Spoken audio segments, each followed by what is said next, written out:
If I could give someone my age one piece of advice, it would be that you don't have time to hate. And I mean this on a personal level, on a one-on-one kind of level, the micro, not the macro here. I'm talking about hating on a person, hating on someone who's wronged you. Growing up, I didn't really see my father a lot during my teenage years. He worked out of state in roofing, and it was also not the best time for my parents' marriage. So I was hearing a lot of bad things about my father, and during this time, I mean I couldn't really. There wasn't a whole lot of defense for his side, so it was just compounding negative thing upon negative thing about him, until finally one cataclysmic moment in which we all decided to essentially shun him out of our house. Now I was about 14 or 15 at this point when this happened. And I mean, I was still a fucking kid, so I didn't really understand the gravity of the situation. But all I knew at that point was that I hated this man. And I held that hate in my heart for so long. And for context, me and my father have the same name. He's Eliseo, I'm Eliseo Jr.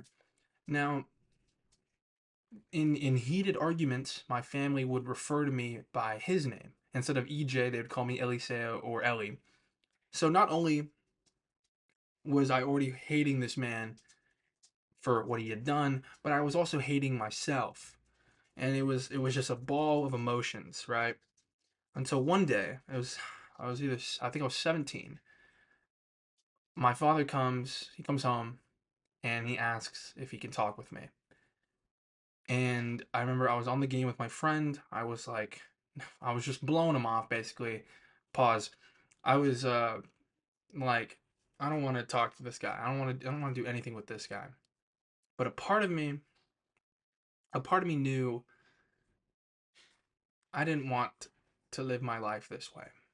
I didn't want to live my life hating my father. I didn't want to live my life hating. So we went to dinner and we talked. Very productive talk. And at the end of it, I told him that I needed him, you know? I needed a dad to grow up in especially in my teenage years. Growing up in a house full of women, not the best environment for a dude. Just keep it a buck there. I told him I needed him, but I've figured it out. You know, I figured most things out, and he said that may be true, but I'm still here. You know, I'm still wanting to have a relationship with you that isn't this. You know, since then we've made up, right?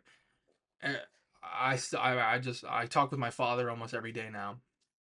He still doesn't live with us, obviously, but I still talk with him. We went to go see the new Captain America movie on Thursday, the day before, on the 13th. Very nice. But I mean, we still talk. It's great, you know, and it's great. It's great. And the only reason that I'm able to have a relationship with my father at this point is because I set aside my hatred. I said to myself, I I don't have time. I don't have the time. I don't have the energy. I don't have it in me to hate. I've been trying to tell my brother this for a long time, especially because out of everything, my brother was the least affected. Um, so I tell them, I'm like, you have a reason to. I get it. We all have our reasons, but me personally, I was able to not turn the other cheek, not just ignore everything that happened, but I was able to just move forward. I was able to just put aside all of the part of me that wanted to hate, and just say, you know what? I want to be better. And for me to be better, I'm going to forgive you, and I'm going to move forward, and I'm going to be productive. I think I've said this story before in one of my other videos, but I had this job at an Olive Garden, and I remember a week before I started, I had found out that one of my exes had worked there or was working there. And when I was granted this news, I was shaken in my core. I was still very anxious at the time, and I was freaking out. And there was so much anxiety, so much anger, so much like hatred going into that job, and that just isn't a way to live. You know, it's not it's not productive to go through your life just with these hate filled goggles on. And I remember the first day that I saw her there. I don't know if I walked up to her and talked in person or if I sent her a text. Either way, I confronted her. I initiated it and was like, you know what? I'm sorry. I'm sorry for whatever happened. I don't something, whatever. I apologized. I set the groundwork, and I said I don't want to have a negative experience working with you. You know, I want something productive. I want something beneficial for the both of us. And because I was able to, again, set aside my hatred, set aside my pride for wanting to hold a grudge, because I was able to just move past it, I enjoyed the job, and it was great. I had an enjoyable experience. My quality of life improved. My lesson for you today is to forgive. Forgive someone for whatever wrongdoings they've done to you. Not to just go up to them and say, "Hey, everything's good now." Like it's whatever. We're back to being friends. We're back to being whatever. I want you to tell them, "I forgive you."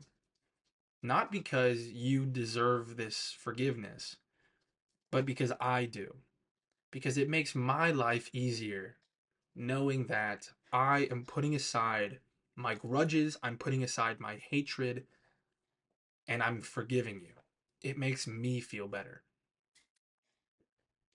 When I try to tell one of these stories to someone to try and give them this lesson, the feedback I always get is, "Oh, but what they've done to me is so horrendous. It's so bad. They've done something unforgivable." But that's not the point. You're not forgiving them because, again, they don't deserve it, right? A lot of times they don't deserve it. A lot of the times you don't want to give them forgiveness. You don't want to give them the satisfaction of they've wronged you and there's no repercussions because they've been forgiven. You don't want to do that. But this isn't about them. It's about you. It's about you going to bed at night and sleeping a little easier because you're not holding that grudge. It's about you waking up in the morning with a new feeling of calm and peace. It's about going through your day and not having the stress and all of the negativity that comes with holding a grudge. It's about giving yourself that peace of mind. It's about improving your quality of life.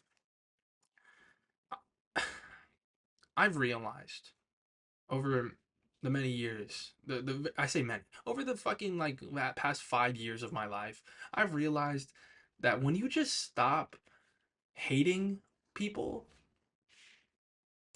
life becomes so much easier.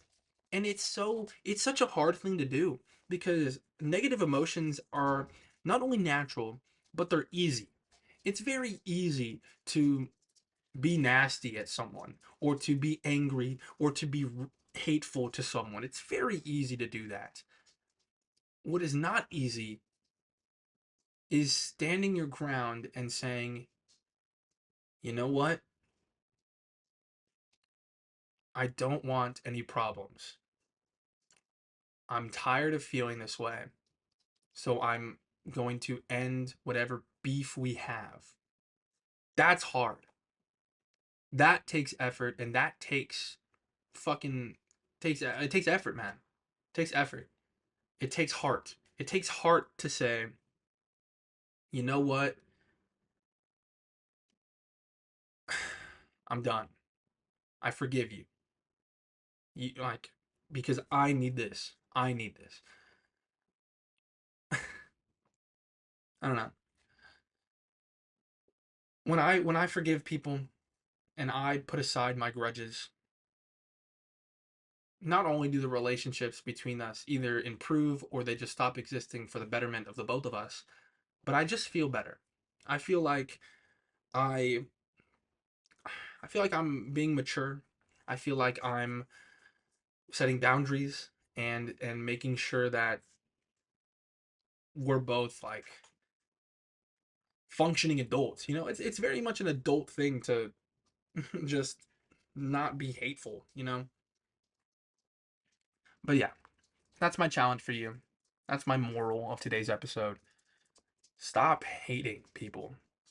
Even if these people have wronged you in so many ways, it doesn't there's no benefit to hating. There's no benefit to I said harboring something to harboring that fucking negativity in your heart.